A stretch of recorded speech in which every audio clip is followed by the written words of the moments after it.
উনি উনি কি বলতে চাইছেন আমি নিজে বুঝলাম না। উনি বিভিন্ন ধরনের যুক্তি সাজাচ্ছেন কাকে ঢাকার জন্য, শিক্ষামন্ত্রীকে, মানে ওনার চাকরি যেতে পারে এবং চাকরি বাঁচাতে পারেন ব্রাত্য বসু, সে কারণে বলছেন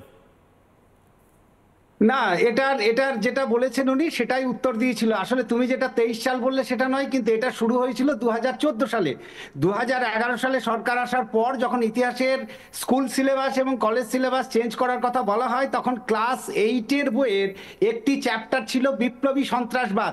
সেখানে প্রথম ক্ষুদিরাম বসু এবং প্রফুল্ল চাকিকে সন্ত্রাসবাদী হিসাবে আখ্যা দেওয়া হয়। সেই কমিটির প্রধান ছিলেন ক্যালকাটা ইউনিভার্সিটির শিরিন মাসুদ বলে একজন। তো সেই বই যখন স্কুলে স্কুলে বিলি করা হয়, তখন দেখা যায় যে ক্ষুদিরাম বসু এবং প্রফুল্ল চাকি সন্ত্রাসবাদী, এটাই বলা হয়েছিল সেই বইয়ে। সেটা নিয়ে যখন বিপুল প্রতিবাদ শুরু হয়, তখন শিরিন মাসুদ বলেন যে না, এটা আমরা করেছি বিপান চন্দ্রের বই থেকে টুকে, মানে বিপান চন্দ্রের বইয়ের অনুবাদে। বিপান চন্দ্র কে ছিলেন? একজন মার্কসিস্ট ঐতিহাসিক, যিনি তার সমস্ত বইয়ে বাংলার বিপ্লবীদেরকে সন্ত্রাসবাদী বলেছিলেন। শিরিন মাসুদ তার দায়িত্ব অস্বীকার করে বলেন যে যেহেতু বিপান চন্দ্র এদেরকে সন্ত্রাসবাদী বলেছিলেন, সুতরাং আমি তাদেরকে সন্ত্রাসবাদী বলেছি।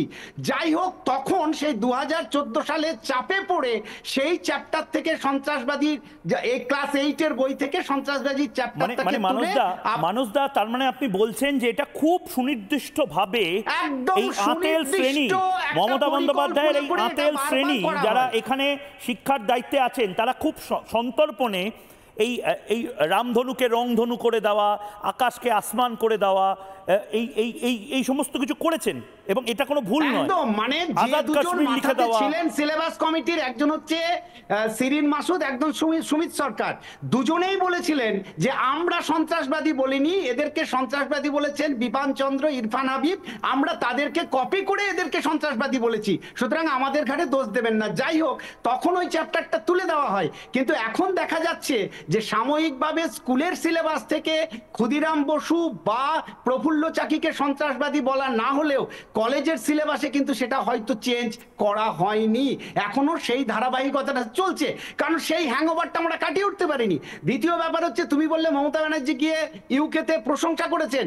8ই জুলাই 2005 যখন মনমোহন সিং অক্সফোর্ডে তাকে অনারারি ডক্টরেট দেওয়া হয়, তার একটা 32 মিনিটের ভাষণ আছে, যার মধ্যে 28 মিনিট তিনি ইংরেজদের উচ্ছ্বসিত প্রশংসা করেছেন এবং সেখানে বলেছেন ভারতবর্ষের কিচ্ছু ছিল না, ইউটিউবে পাওয়া যায় সেই বক্তব্যটা, যে কেউ শুনে নিতে পারে, ইংরেজরা গিয়েছিল বলে আমরা আজকে উন্নত হয়েছি।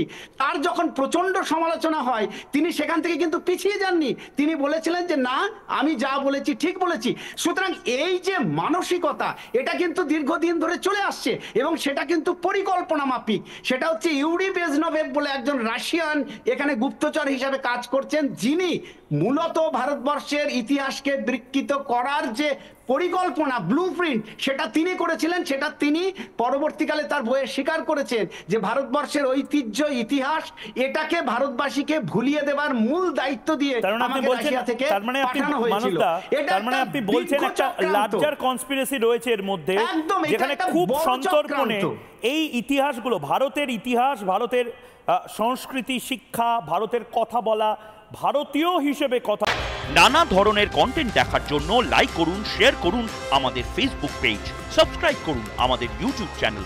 পাশাপাশি অন্যান্য ব্রেকিং নিউজের জন্য অবশ্যই চোখ রাখুন রিপাবলিক বাংলায়।